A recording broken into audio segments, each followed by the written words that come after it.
ഉണ്ണിയമ്മേ തുമ്പടി വന്നു. ഞാൻ ബഹുമാനപ്പെട്ട ധനകാര്യ വകുപ്പ് മന്ത്രി അവതരിപ്പിച്ച ഈ ബഡ്ജറ്റിനെ എതിർക്കുകയാണ്. ഇന്ന് നമുക്ക് ഇവിടെ തന്നെ കൂടാ, എല്ലാം അറിഞ്ഞിട്ട് തന്നെ കാര്യം.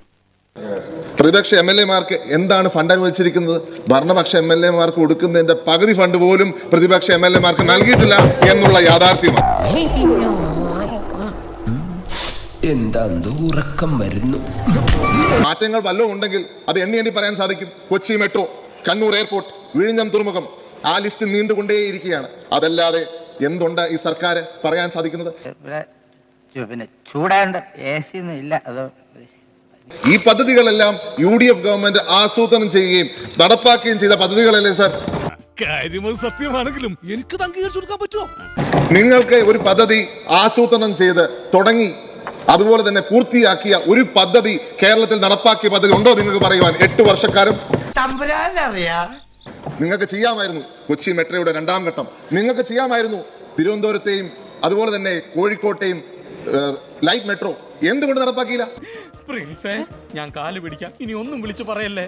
2020 പഞ്ചായത്ത് തെരഞ്ഞെടുപ്പിന്റെ കാലത്ത് അന്നും പറഞ്ഞു തിരുവനന്തപുരത്ത് മെട്രോ നടപ്പാക്കും, കോഴിക്കോട് നടപ്പാക്കുമെന്ന് പറഞ്ഞു. 4 വർഷം കഴിഞ്ഞു, ഇല്ല. മാത്രമല്ല അവരെല്ലാവരും അടുത്ത ഇലക്ഷൻ ആയപ്പോൾ പറയുന്നു ഞങ്ങൾ കോഴിക്കോട്ടും തിരുവനന്തപുരത്തും മെട്രോ നടപ്പാക്കും. യാഥാർത്ഥ്യവുമായി എന്തെങ്കിലും ബന്ധമുണ്ടോ സാർ? ഇവരിത് നടപ്പാക്കാൻ ഉദ്ദേശിക്കുന്നില്ല എന്നുള്ളതാണ് അതിന്റെ യാഥാർത്ഥ്യം. ഇങ്ങനെയാണെങ്കിൽ ഞാൻ കളിക്കല്ല, ഞാൻ നേരെ ചിറാപുഞ്ചിയിൽ പോയി മണൽ വിൽക്കാൻ പോണു. കോഴിക്കോടും തിരുവനന്തപുരത്തും ഓഫീസുകൾ തുറന്നു സാർ. ആ ഓഫീസുകൾ തുറന്നതിന് ശേഷം ഒരു കല്ല് പോലും എടുത്തു വെക്കുവാൻ ഈ ഗവൺമെന്റ് സാധിച്ചിട്ടില്ല എന്നുള്ള യാഥാർത്ഥ്യം നിലനിൽക്കുകയാണ് ഇന്ന് പറയുന്നത് ഞങ്ങൾ കോഴിക്കോട്ടും തിരുവനന്തപുരത്തും മെട്രോ നടപ്പാക്കുമെന്ന്.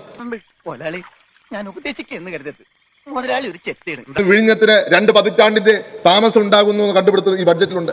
അത് ഈ 5 വർഷത്തെ താമസം വരുത്തിയത് ഈ സർക്കാരിന്റെ കാലത്താണെന്നുള്ള യാഥാർത്ഥ്യം അവരെ നോക്കി ചിരിക്കുന്നുണ്ട്.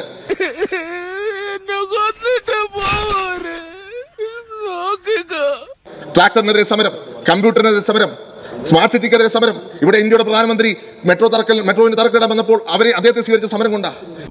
അതന്നത്തെ ചോരത്തിളപ്പിന് ഇപ്പൊ എന്ത് ചോര തണുത്തു പോയാ? തണുത്ത് മരവിച്ചു എന്ന് പറയുന്നതാവും ശരി. ഈ ഘട്ടം വരെ വിഴിഞ്ഞത്തെ എത്തിച്ചത് ആരാണെന്ന് എല്ലാവർക്കും അറിയാം. അവരെ അംഗീകരിക്കുവാൻ എന്തെങ്കിലും ചെയ്തോ ഈ സർക്കാർ? അഭിപ്രായങ്ങളോട് 100% ഞാൻ യോജിക്കുന്നു. വിദ്യാഭ്യാസ രംഗത്തെ കാര്യങ്ങൾ പറയുണ്ടായി. എന്തോ ഞാൻ എന്താ പറഞ്ഞു? അതിന് തന്നാരും വിളിച്ചില്ല. വിളിച്ചു തന്നെയല്ലേ എങ്ങനെയാ ആവശ്യത്തെ കാര്യങ്ങൾ ഇടപെടുത്താ പറഞ്ഞു കൊടുക്കണം എന്നെ പറ്റി. വിദ്യാഭ്യാസ രംഗത്തെ നിങ്ങളുടെ നയം മാറ്റം ശരിക്കും പറഞ്ഞാൽ ഓന്തിനെ പോലും ലജ്ജിപ്പിക്കും എന്നുള്ള കാര്യത്തിൽ യാതൊരു സംശയവുമില്ല. കർഷക ആത്മഹത്യകൾ സർ, കാർഷിക രംഗത്ത് നോക്കുമ്പോൾ ഈ കർഷക ആത്മഹത്യകൾ കൂടിക്കൊണ്ടിരിക്കുകയാണ്. നവകേരള സദസ് നടത്തി, ഒത്തിരി പേരെ വാക്കുകൾ കേട്ടു. പക്ഷേ ഒരു കർഷകന്റെ എങ്കിലും വാക്ക് കേൾക്കുവാൻ നിങ്ങൾ തയ്യാറായിട്ടുണ്ടോ എന്നുള്ള ചോദ്യം ഞാൻ ചോദിക്കാൻ ആഗ്രഹിക്കുക. എനിക്കെല്ലാമായി തൃപ്തിയായി. നവകേരള സദസ് നടത്തി, ഒത്തിരി പേരെ വാക്കുകൾ കേട്ടു. പക്ഷേ ഒരു കർഷകന്റെ എങ്കിലും വാക്ക് കേൾക്കുവാൻ നിങ്ങൾ തയ്യാറായിട്ടുണ്ടോ എന്നുള്ള ചോദ്യം ഞാൻ ചോദിക്കാൻ ആഗ്രഹിക്കുക. യവം പുലിയാണ് കേട്ടാ. പുലി എന്ന് പറഞ്ഞാ വെറും പുലിയല്ല, ഒരു സിംഹം. എല്ലാവർക്കും സന്തോഷമായല്ലോ? എനിക്ക് സന്തോഷമായി. എല്ലാവർക്കും പിരിഞ്ഞു പോവാം.